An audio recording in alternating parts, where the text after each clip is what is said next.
Bienvenidos viajeros del tiempo y del mito, a Pergaminos Olvidados. ¿Y si te dijera que una guerra cantada como epopeya nació no del amor, sino del orgullo herido y del silencio de un rey que casi nadie recuerda? Menelao no es el héroe que te enseñaron, ni el esposo ingenuo que otros ridiculizaron, es la grieta invisible por donde se coló el destino de reyes, ejércitos y dioses caprichosos. Su nombre fue usado, tergiversado y arrastrado por poetas, mientras la verdad se escondía entre juramentos rotos, pactos forzados y decisiones que no admitían marcha atrás. Aquí viven las preguntas que incomodan, la duda sobre si fue víctima o cómplice, la sospecha de que Troya ardió por razones más profundas que un rapto romántico. Tal vez también te has sentido alguna vez reducido a una caricatura, juzgado por una historia que otros contaron por ti. Quédate, escucha, y permite que esta travesía te devuelva el control del relato. Suscríbete al canal y camina con nosotros hasta comprenderlo todo. Capítulo 1. El origen de un rey. El linaje que dio forma a este destino nace en una casa marcada por la ambición, la violencia y la supervivencia. La familia de los Atridas no heredó tranquilidad ni prestigio sereno, sino una historia pesada, transmitida como una carga silenciosa de generación en generación. Desde muy temprano, la sangre y el poder estuvieron unidos por pactos frágiles y traiciones que no se olvidaban. Crecer bajo esa sombra significaba aprender a desconfiar antes incluso de comprender el mundo. Nada en ese origen prometía una vida simple o una identidad clara. La figura del padre representaba autoridad y temor, pero también inestabilidad. Las disputas por el poder en Micenas dejaron marcas profundas en todos los descendientes, incluso en aquellos que aún no entendían el alcance de esas luchas. La infancia transcurrió entre rumores, advertencias y decisiones tomadas por otros. No había espacio para la ingenuidad, cuando cada gesto podía interpretarse como una amenaza futura. Así se aprende pronto a observar, callar y resistir. El exilio llegó temprano como una lección brutal. La caída del padre obligó a buscar refugio lejos del hogar, transformando la niñez en una etapa de constante desplazamiento. Ser extranjero en tierras ajenas enseña a medir las palabras y a valorar la hospitalidad como un bien escaso. Cada ciudad ofrecía protección temporal, pero también recordaba que nada era permanente. En ese tránsito forzado se forjó una identidad flexible, acostumbrada a adaptarse sin perder el objetivo final. Esparta apareció entonces como un punto de inflexión. Allí no se ofrecían lujos ni promesas vacías, sino orden, disciplina y un tipo distinto de poder. El joven comprendió que la fuerza no siempre se impone con ruido, sino con control y constancia. Las leyes espartanas moldeaban cuerpos y mentes con la misma dureza. Vivir bajo ese sistema dejó una huella profunda, una forma distinta de entender la autoridad y el deber. El contacto con el rigor espartano no anuló la memoria del pasado, pero la reorganizó. La idea de justicia dejó de ser abstracta y se volvió práctica, casi mecánica. Cada acción tenía una consecuencia clara, cada error un castigo inmediato.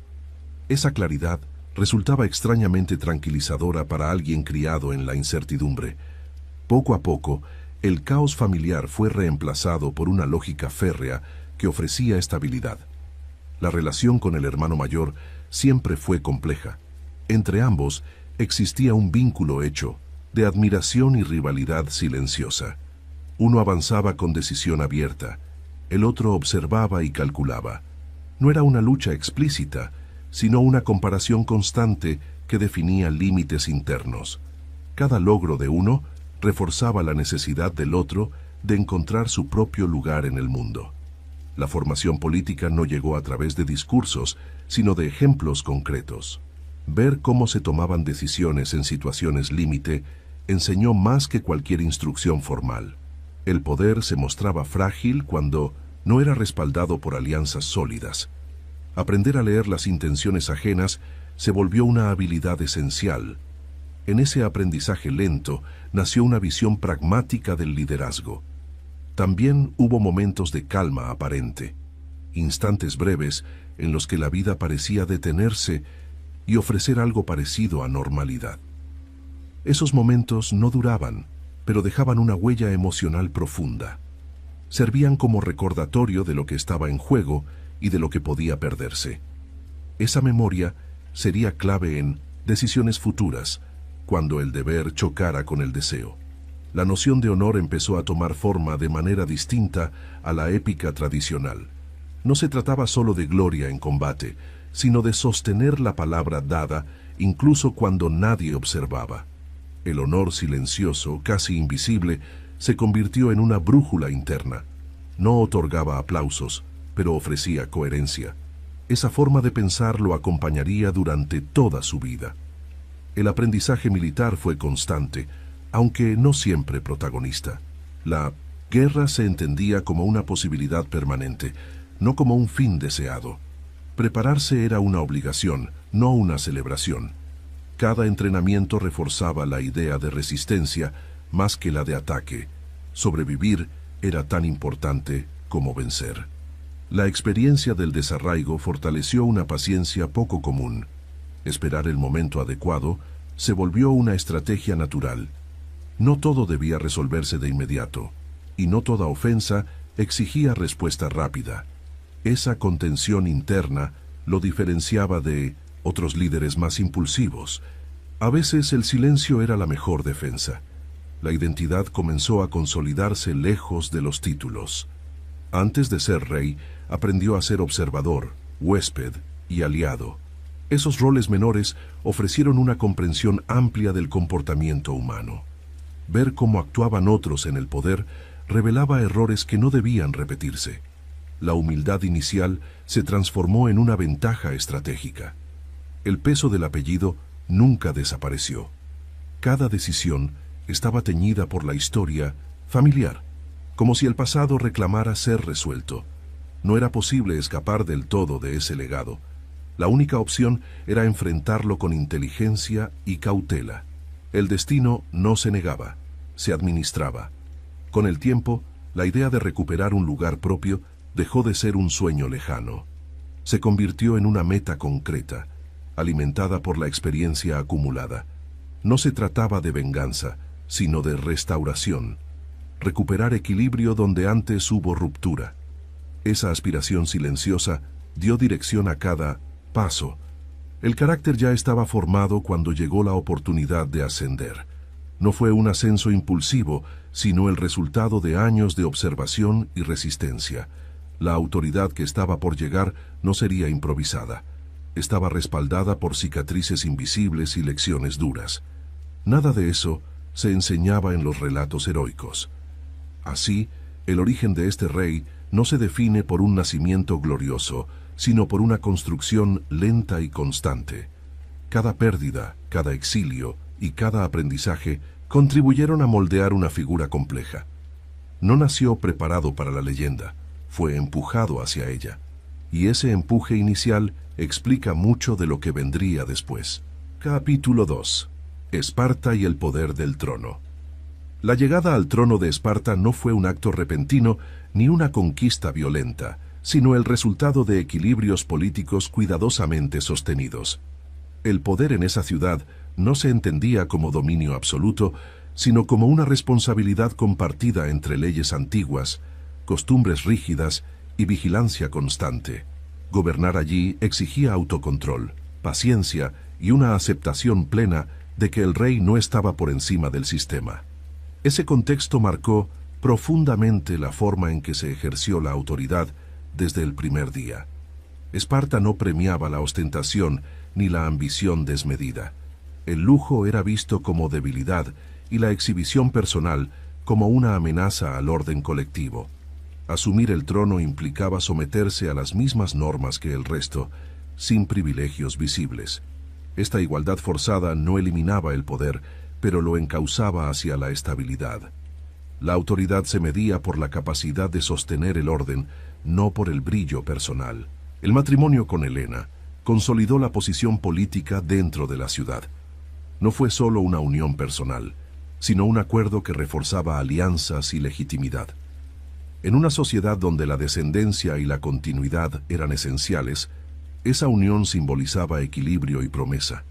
La figura real se completaba así con una presencia que representaba prestigio y admiración. Todo parecía alinearse hacia una estabilidad duradera. El ejercicio del poder espartano estaba constantemente supervisado por los éforos. Estos magistrados vigilaban cada decisión, cada gesto y cada omisión del rey. No había espacio para impulsos personales sin consecuencias. Esta vigilancia permanente generaba una tensión silenciosa, una presión que obligaba a medir cada palabra. Gobernar era un acto de resistencia diaria contra el error. Las decisiones militares tenían un peso especial, pero no eran exclusivas del monarca. La guerra se planificaba como una extensión del orden interno, no como una aventura heroica. La disciplina colectiva primaba sobre la gloria individual. En ese marco, la figura real debía actuar como coordinador más que como protagonista. Liderar significaba mantener la cohesión, incluso en la adversidad. La vida cotidiana en Esparta reforzaba esta visión del poder. Las comidas comunes, la educación austera y la ausencia de comodidades recordaban constantemente que nadie estaba por encima del deber. Incluso el rey participaba de estas prácticas.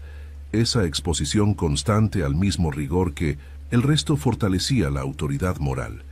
El respeto no se imponía, se ganaba con coherencia. La relación con el pueblo era distante pero sólida. No se buscaba popularidad, sino confianza en la continuidad del sistema. Las decisiones correctas no siempre eran comprendidas de inmediato, pero se sostenían en el tiempo. Esa estabilidad generaba una aceptación silenciosa. El poder se ejercía sin discursos grandilocuentes. La dualidad del trono espartano también marcaba límites claros. Compartir el poder con otro rey implicaba negociación constante y vigilancia mutua. No había espacio para la tiranía individual. Cada acción debía considerar el equilibrio interno. Esta estructura reducía conflictos abiertos, pero aumentaba la complejidad política. El pasado personal influyó en la forma de gobernar. La experiencia del exilio y la fragilidad del poder dejaron una huella profunda. Se evitaban decisiones impulsivas y se privilegiaba la prudencia. La memoria de lo perdido funcionaba como advertencia constante. Gobernar era también proteger lo alcanzado. Esparta exigía resultados, no intenciones. La eficacia era el criterio principal para evaluar el liderazgo. Cada fracaso se analizaba con dureza, sin excusas. Esa presión constante podía desgastar, pero también fortalecía el carácter. El trono no ofrecía descanso, solo responsabilidad. Las alianzas externas se manejaban con cautela. Esparta no confiaba fácilmente en otras polis. Cada pacto se evaluaba en función de la seguridad interna.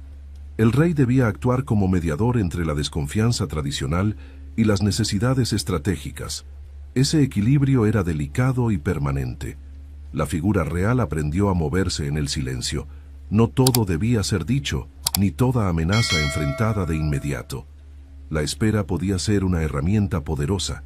Esta forma de actuar contrastaba con otros líderes griegos más impulsivos. La calma se convirtió en una marca distintiva. El peso simbólico del trono también era una carga emocional. Representar a Esparta implicaba encarnar sus valores sin fisuras. Cualquier desviación se interpretaba como debilidad. Esa exigencia constante aislaba al gobernante. El poder traía soledad, no cercanía. La estabilidad alcanzada no eliminó las tensiones internas. Siempre existía el riesgo de ruptura, de cuestionamiento o de crisis. Mantener el equilibrio requería atención constante. Gobernar era un proceso continuo, no un estado alcanzado. Cada día implicaba reafirmar la legitimidad. El trono espartano no prometía gloria eterna. Ofrecía orden, disciplina y continuidad. Aceptar ese rol significaba renunciar a la épica personal. El legado se construía en silencio, sin cantos ni celebraciones. Esa era la verdadera prueba del poder.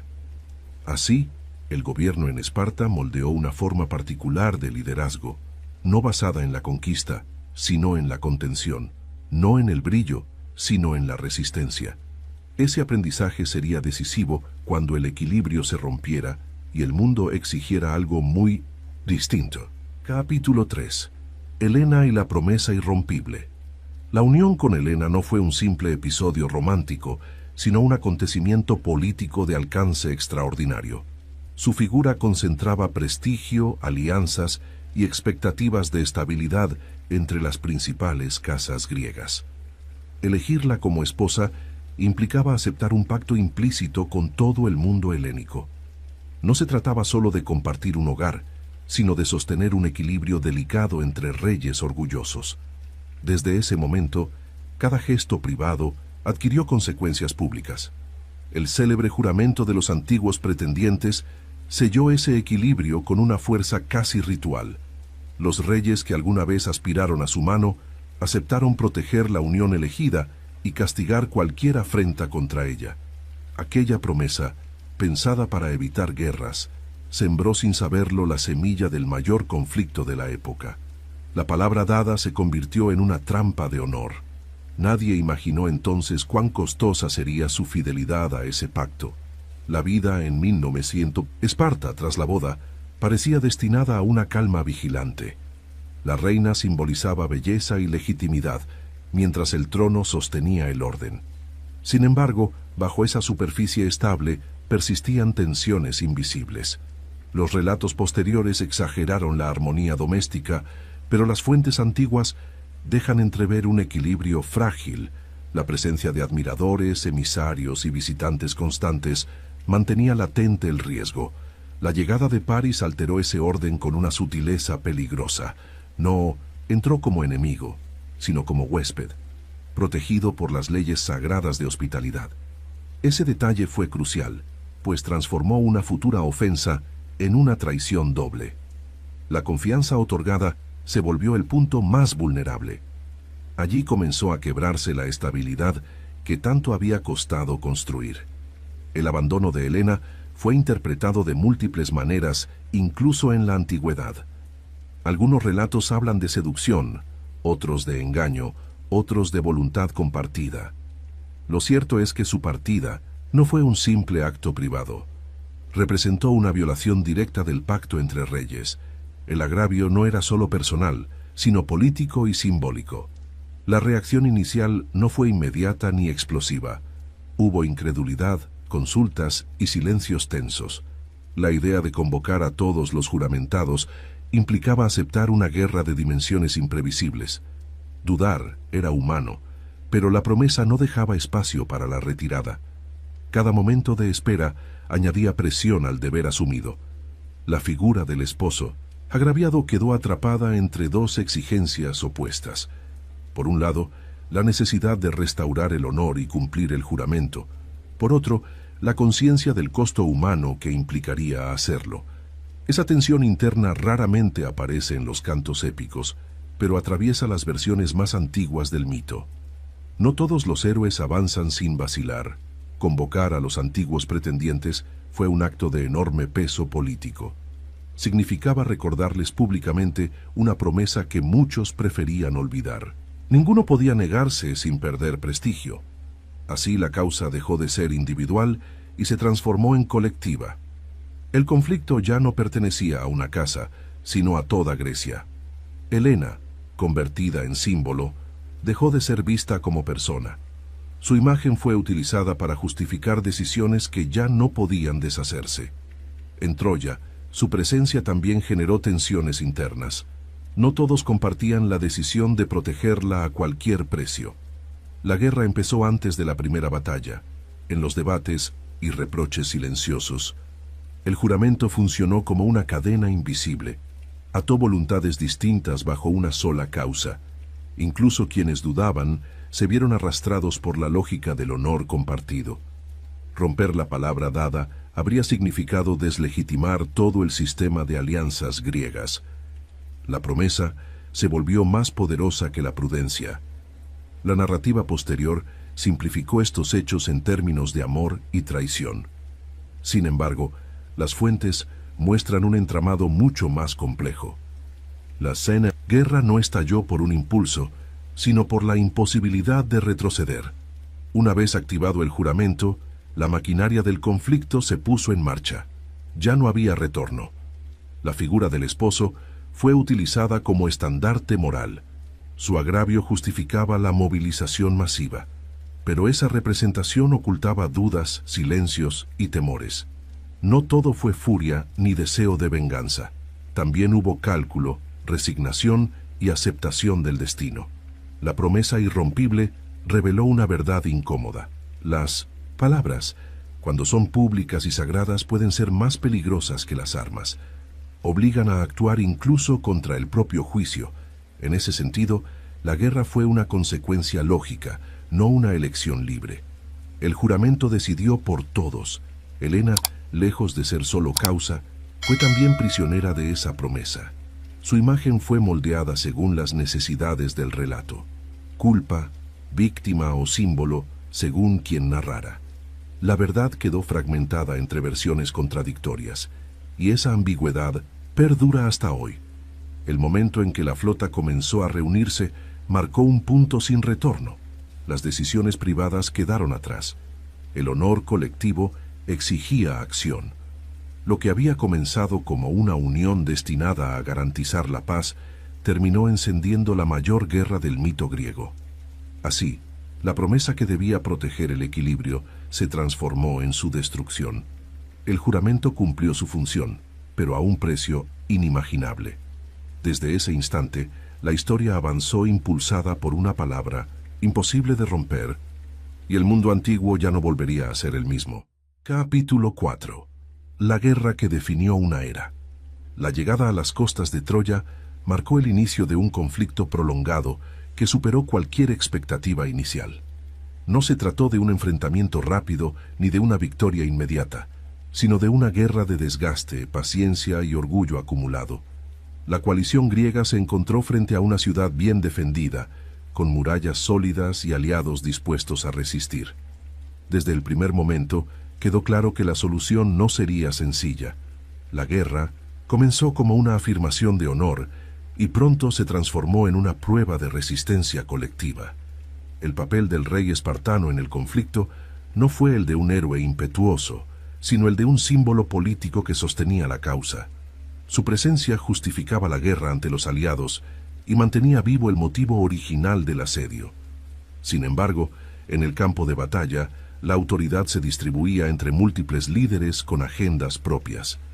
Mantener la unidad entre tantos reyes orgullosos fue una tarea constante. La guerra se libraba tanto en las asambleas como frente a las murallas. Los primeros años estuvieron marcados por escaramuzas, incursiones y enfrentamientos limitados. Ningún bando lograba imponerse de manera definitiva. Esta falta de avance generó frustración y tensiones internas. Los guerreros comenzaban a preguntarse si el sacrificio valía la pena. La promesa inicial se volvía cada vez más pesada con el paso del tiempo. La estrategia griega dependía en gran medida del bloqueo y del desgaste económico. Impedir el comercio y aislar a la ciudad era tan importante como ganar batallas. Este enfoque exigía paciencia y coordinación. No todos los líderes compartían esta visión, lo que generaba conflictos internos. La guerra se volvía tan política como militar. En Troya, la presencia de Helena continuaba siendo un factor de división. Algunos la veían como causa directa del sufrimiento, otros como una responsabilidad inevitable. Esa ambigüedad alimentaba debates y reproches constantes. La ciudad resistía, pero el costo humano aumentaba. La guerra ya no era una abstracción heroica, sino una realidad cotidiana. Las grandes batallas, cantadas por los poetas, representaron solo una parte del conflicto. Hubo largos periodos de espera, enfermedades y escasez. Los campamentos se convirtieron en espacios de tensión psicológica. El enemigo no siempre estaba frente a frente, sino en la mente de los combatientes. La moral fluctuaba constantemente. El liderazgo espartano se mantuvo firme en su objetivo, pero no estuvo exento de dudas.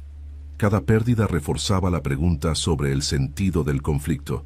Sin embargo, retroceder habría significado traicionar la causa que había convocado a toda Grecia. La guerra se había convertido en una obligación moral. Abandonarla ya no era una opción. Las alianzas dentro del ejército griego eran frágiles. Rivalidades antiguas resurgían bajo la presión del asedio prolongado. Mantener la cohesión exigía diplomacia y concesiones constantes. El conflicto interno amenazaba con debilitar la causa común. La verdadera batalla, muchas veces, se libraba entre aliados. La intervención de los dioses, según la tradición, añadía un nivel adicional de incertidumbre. Favor y castigo parecían cambiar de bando sin aviso. Esta percepción influía en las decisiones humanas. Los rituales y sacrificios se multiplicaban en busca de señales favorables. La guerra se interpretaba como un reflejo de voluntades divinas cambiantes. El desgaste emocional fue tan profundo como el físico. Ver caer a compañeros, pasar años lejos del hogar y vivir en constante peligro erosionaba la determinación. La idea de gloria se diluía frente a la realidad del sufrimiento. Muchos comenzaron a desear simplemente el fin del conflicto. La guerra había dejado de ser un medio para convertirse en un fin en sí misma. Las victorias parciales ofrecían alivio momentáneo, pero no resolvían el conflicto. Cada avance era respondido con resistencia renovada. La ciudad parecía inquebrantable. Esta sensación de estancamiento alimentaba la desesperación. La guerra exigía algo más que fuerza bruta. El tiempo transformó a todos los involucrados. Los jóvenes se convirtieron en veteranos marcados por la experiencia. Las expectativas iniciales se ajustaron a una realidad más dura. La guerra redefinió identidades y prioridades. Nadie saldría de Troya siendo el mismo. La figura del esposo agraviado permanecía como referencia constante, aunque su protagonismo directo fuera limitado. Su causa seguía siendo el eje simbólico del conflicto. Sin embargo, la guerra ya había adquirido vida propia. Se luchaba por honor, por supervivencia y por no haber sufrido en vano. El motivo inicial se había ampliado. Las decisiones estratégicas comenzaron a buscar soluciones no convencionales. La idea de una victoria rápida parecía cada vez más lejana. La guerra exigía ingenio, no solo fuerza. La paciencia se agotaba. Algo debía cambiar para romper el equilibrio. La caída de héroes importantes marcó puntos de inflexión emocionales. Cada pérdida resonaba en ambos bandos. El duelo se mezclaba con la rabia y la determinación. La guerra se alimentaba de estas emociones contradictorias. El ciclo parecía interminable. Con el paso de los años, la pregunta ya no era por qué se luchaba, sino cuándo terminaría todo. La guerra había definido una generación entera. Su impacto se extendía más allá del campo de batalla. El mundo griego estaba siendo transformado de manera irreversible. Así, el conflicto que comenzó por una promesa se convirtió en una era de destrucción y aprendizaje forzado. Troya no era solo una ciudad sitiada, sino el escenario donde se redefinieron valores, límites y consecuencias. La guerra había dejado una marca profunda, y su desenlace, aún incierto, prometía cambiarlo todo. Capítulo 5. Humillación, orgullo y resistencia. La caída de Troya no trajo el alivio inmediato que muchos esperaban. Tras años de espera, pérdidas y sacrificios, el triunfo llegó envuelto en una sensación extraña, casi amarga. La victoria no borró el desgaste acumulado, ni devolvió lo que se había perdido en el camino. Para quien había sido el motivo simbólico de toda la empresa, el final no se sintió como un cierre pleno. La guerra había terminado, pero el conflicto interno apenas comenzaba. El reencuentro con Helena no fue celebrado de forma unánime ni sencilla.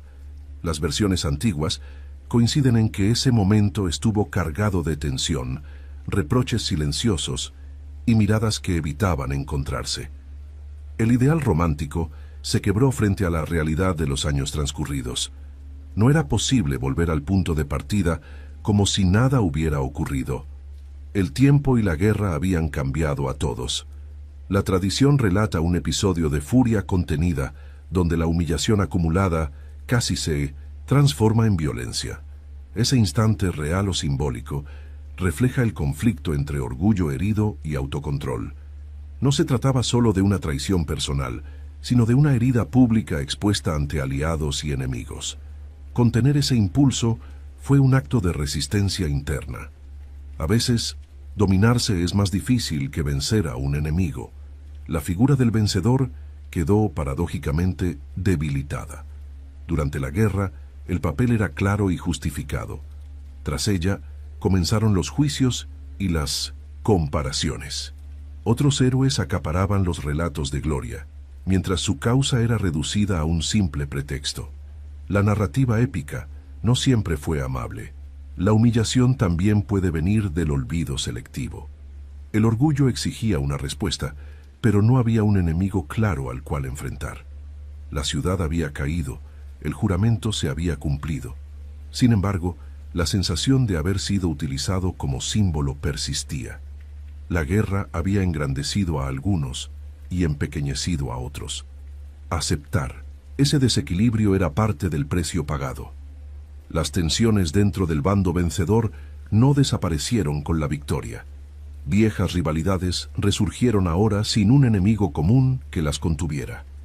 Los reproches por decisiones pasadas comenzaron a aflorar.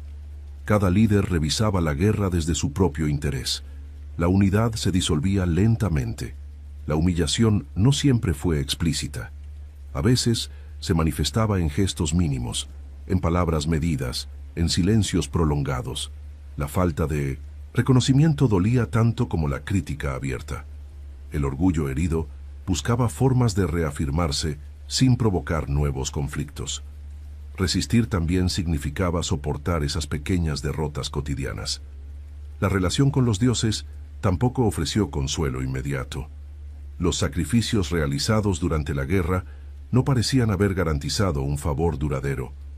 La sensación de abandono divino se mezclaba con la culpa por los excesos cometidos. La victoria había sido costosa también en términos morales. No todo triunfo es limpio. El botín de guerra, lejos de traer satisfacción, se convirtió en una fuente adicional de discordia. La distribución de riquezas y cautivos generó disputas entre aliados. Cada desacuerdo recordaba que la guerra había sido una empresa colectiva solo mientras duró el peligro. Ahora, los intereses individuales reclamaban prioridad. La gloria compartida se fragmentaba. La resistencia tomó entonces una forma distinta. Ya no se trataba de soportar el asedio de una ciudad, sino el peso de las consecuencias. Mantener la dignidad en medio del juicio ajeno exigía una fortaleza silenciosa. No había cantos ni aplausos para esa lucha. Era una batalla interior, invisible para los demás. El orgullo herido también impulsó una necesidad de reafirmación. Demostrar que la causa no había sido en vano se volvió esencial. Esa necesidad no buscaba aplausos externos, sino coherencia interna.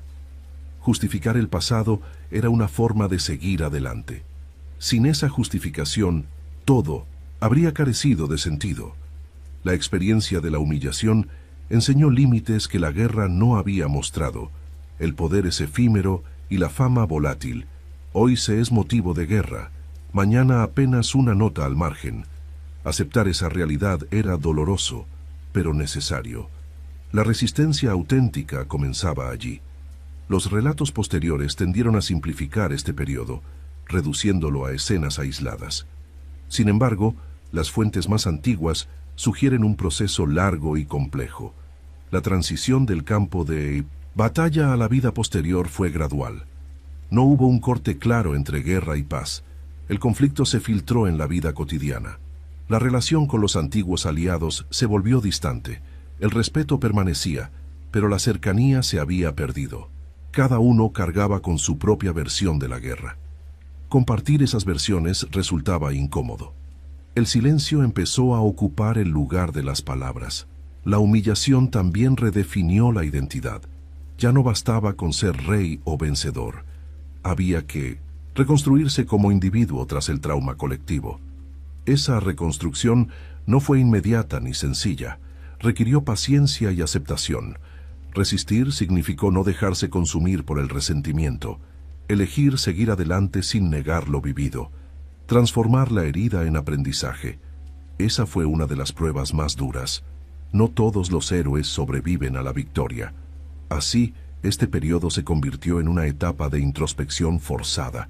Entre orgullo, humillación y resistencia se gestaba un cambio profundo. La guerra había terminado, pero sus ecos seguían resonando, y solo quien logra soportarlos puede aspirar a la paz verdadera. Capítulo 6. El regreso lento y doloroso.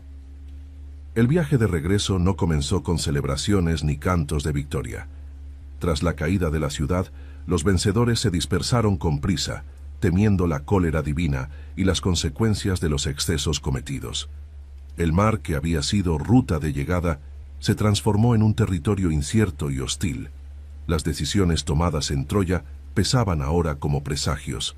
Volver a casa no significaba escapar del conflicto, sino enfrentarlo bajo otra forma. Las tradiciones antiguas relatan que los dioses no quedaron indiferentes ante la violencia final.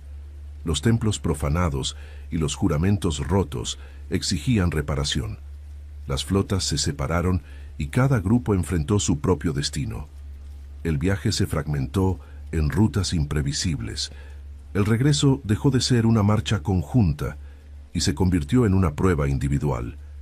Las tormentas aparecieron sin aviso, rompiendo la ilusión de control humano. Los vientos cambiantes obligaron a desviarse, a buscar refugio en costas desconocidas. Cada día en el mar era una negociación con fuerzas invisibles. La paciencia, aprendida en años de guerra, volvió a ser esencial. La victoria no garantizaba protección. Las escalas forzadas expusieron a los viajeros a nuevas tensiones. En tierras ajenas, la hospitalidad era incierta y a menudo peligrosa.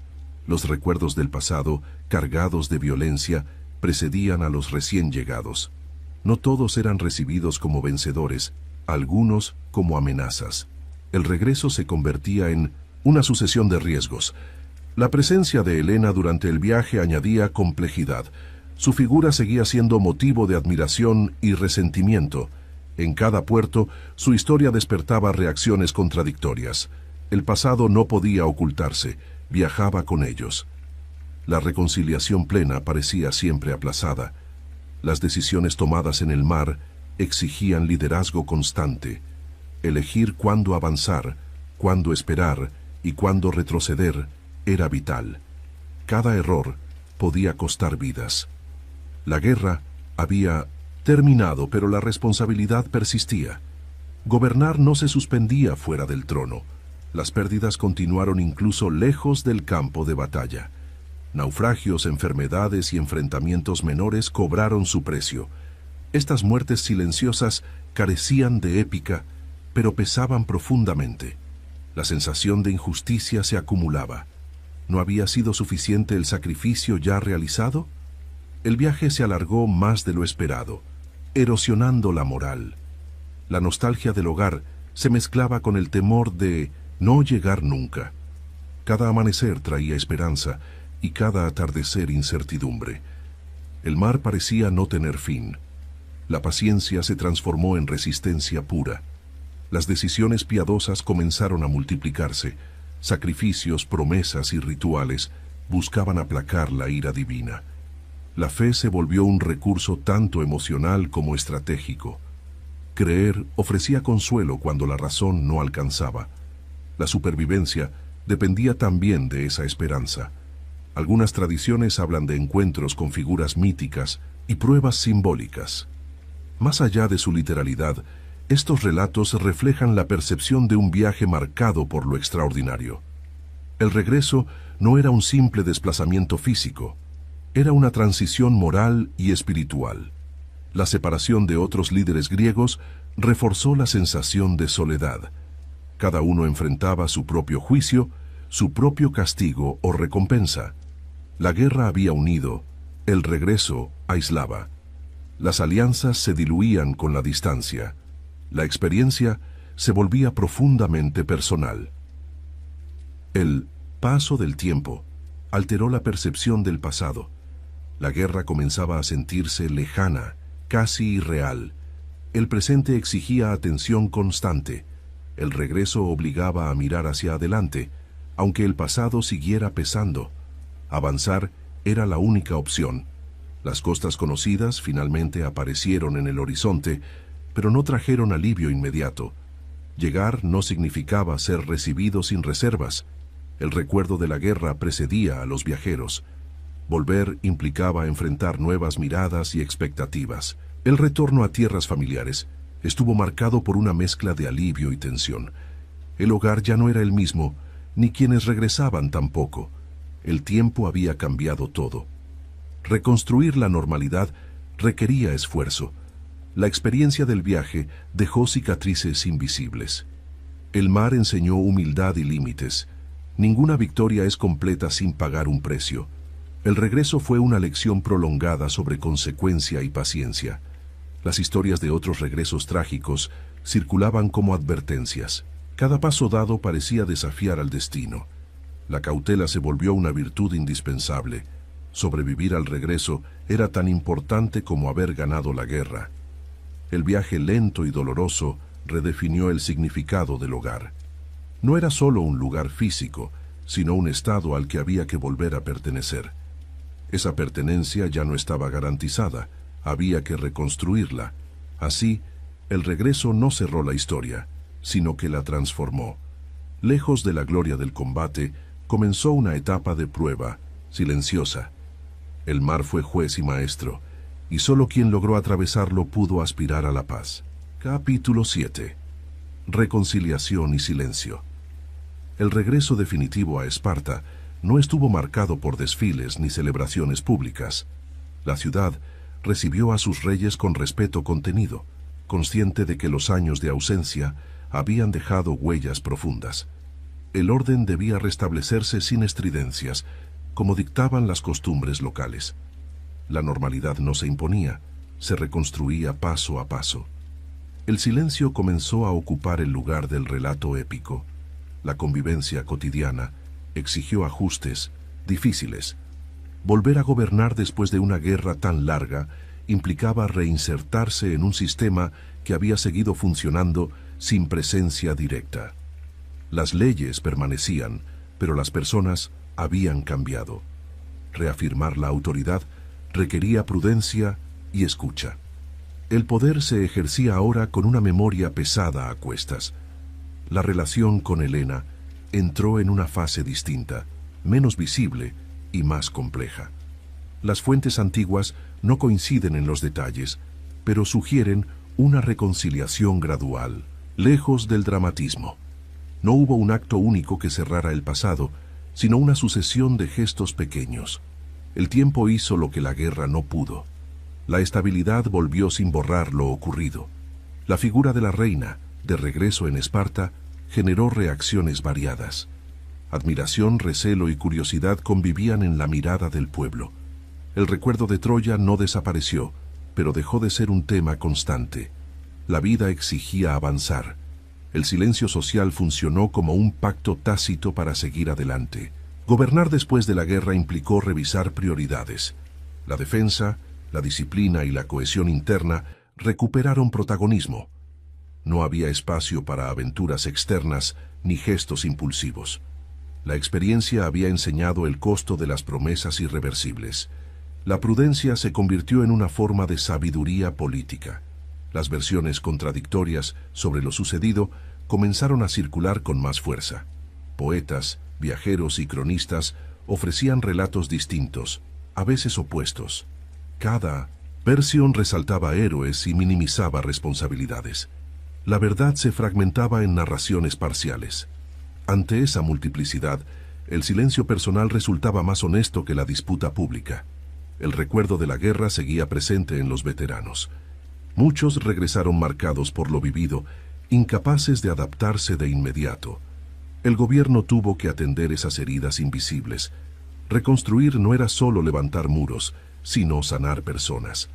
La paz también exigía esfuerzo colectivo. La relación con otras ciudades griegas entró en una etapa de distancia respetuosa. Las alianzas se enfriaron, pero no se rompieron. Cada polis procesaba la guerra a su manera. Esparta optó por la estabilidad interna antes que por la influencia externa. El silencio diplomático evitó nuevos conflictos. En el ámbito personal, la reconciliación implicó aceptar límites. No todo podía explicarse ni justificarse. Algunas preguntas quedarían sin respuesta. Vivir con esas dudas era parte del aprendizaje. La madurez llegó al aceptar que no todo conflicto se resuelve con palabras. El paso del tiempo suavizó las tensiones más visibles. Las generaciones más jóvenes comenzaron a escuchar la guerra como historia lejana. Para ellos, Troya era un relato, no una experiencia. Esa distancia temporal permitió una forma de reconciliación colectiva. El pasado se integró sin dominar el presente. La autoridad recuperó su estabilidad sin recurrir a la imposición. El ejemplo y la coherencia pesaron más que el recuerdo del conflicto. Gobernar en silencio reforzó la confianza interna. La ciudad valoraba la continuidad por encima de la gloria pasada. El orden se sostuvo sin necesidad de proclamaciones. Las ceremonias religiosas adquirieron un tono más sobrio. Los rituales ya no pedían victoria, sino equilibrio.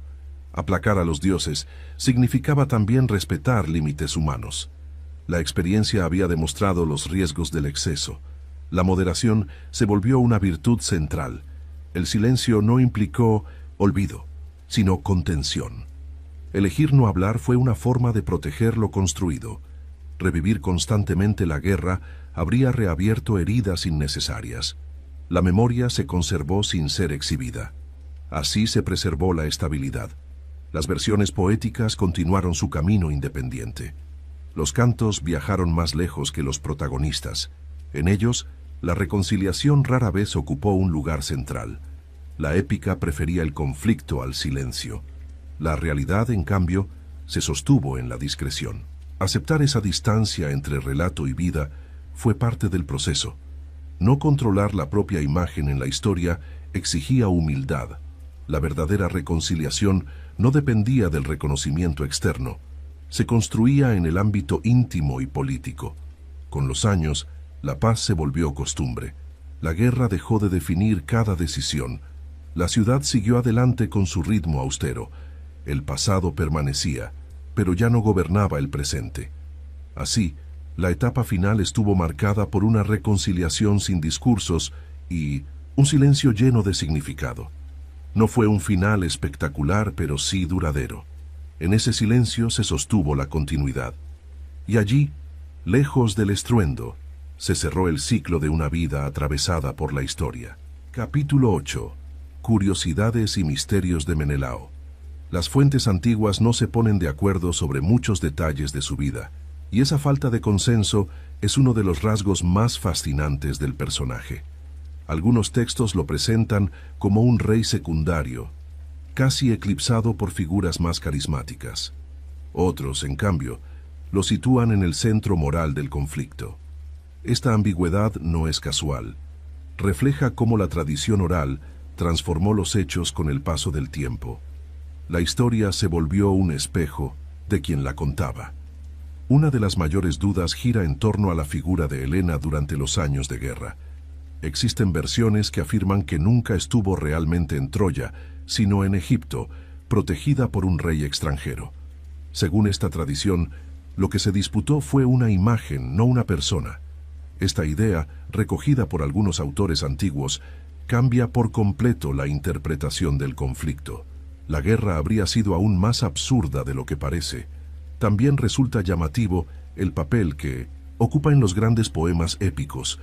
Aunque es el origen simbólico de la guerra, su presencia directa en las escenas más célebres es limitada.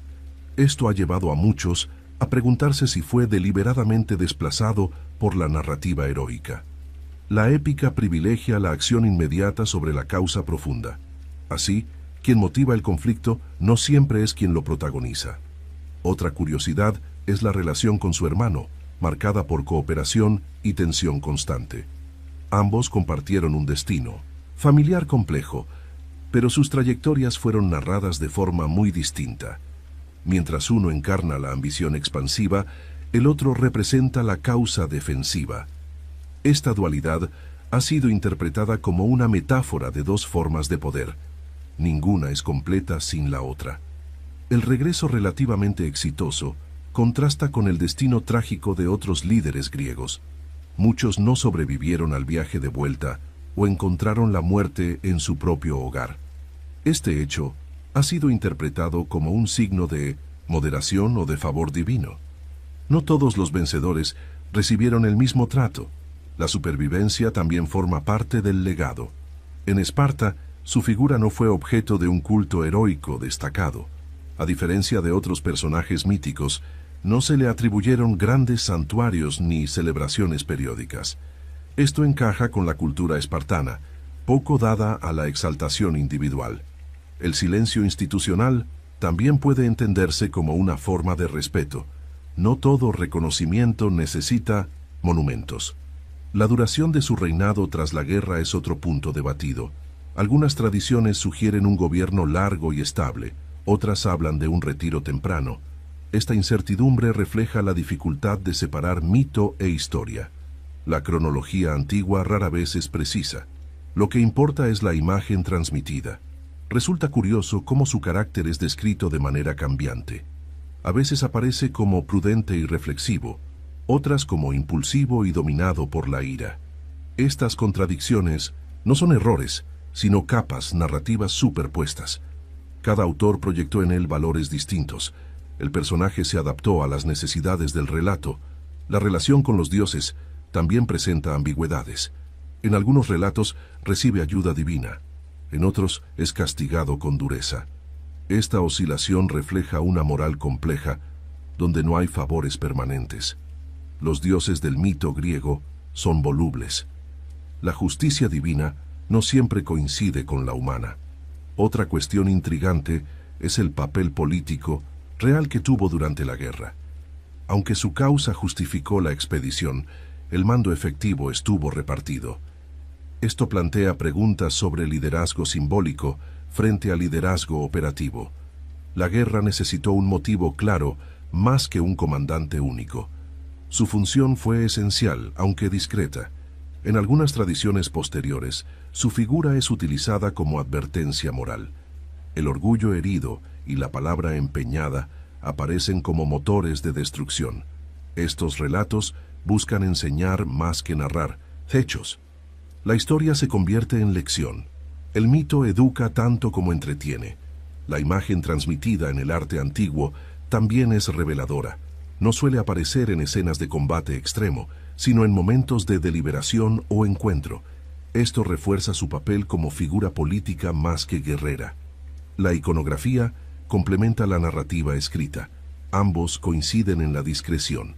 La pregunta sobre si fue víctima o responsable sigue abierta. ¿Fue arrastrado por los acontecimientos o los impulsó conscientemente? Las fuentes permiten ambas lecturas. Esta ambigüedad es parte de su permanencia en la memoria. Los personajes demasiado claros se olvidan antes. El contraste entre su fama moderna y su importancia antigua también es notable. Hoy es recordado casi exclusivamente por Helena. En la antigüedad, su papel era más amplio y complejo. La simplificación moderna reduce la profundidad del relato. Recuperar esa complejidad es un acto de justicia histórica. Incluso el final de su vida está envuelto en incertidumbre. No hay un relato definitivo sobre su muerte ni sobre su legado directo. Esta ausencia refuerza la idea de un personaje que se disuelve en la historia. No todos los protagonistas tienen un cierre épico. Algunos simplemente desaparecen. Estas curiosidades y misterios no debilitan su figura, la fortalecen. La falta de certezas mantiene viva la pregunta. Cada generación vuelve a interpretarlo desde nuevas perspectivas. El mito sigue respirando gracias a esas grietas. Así Menelao permanece como una figura incómoda y esencial. No es el héroe clásico ni el villano simple, es el punto de partida, el eje silencioso, la causa que rara vez ocupa el centro del relato. Y quizás por eso sigue siendo imposible de olvidar, imposible de olvidar, imposible de olvidar, imposible de olvidar, imposible.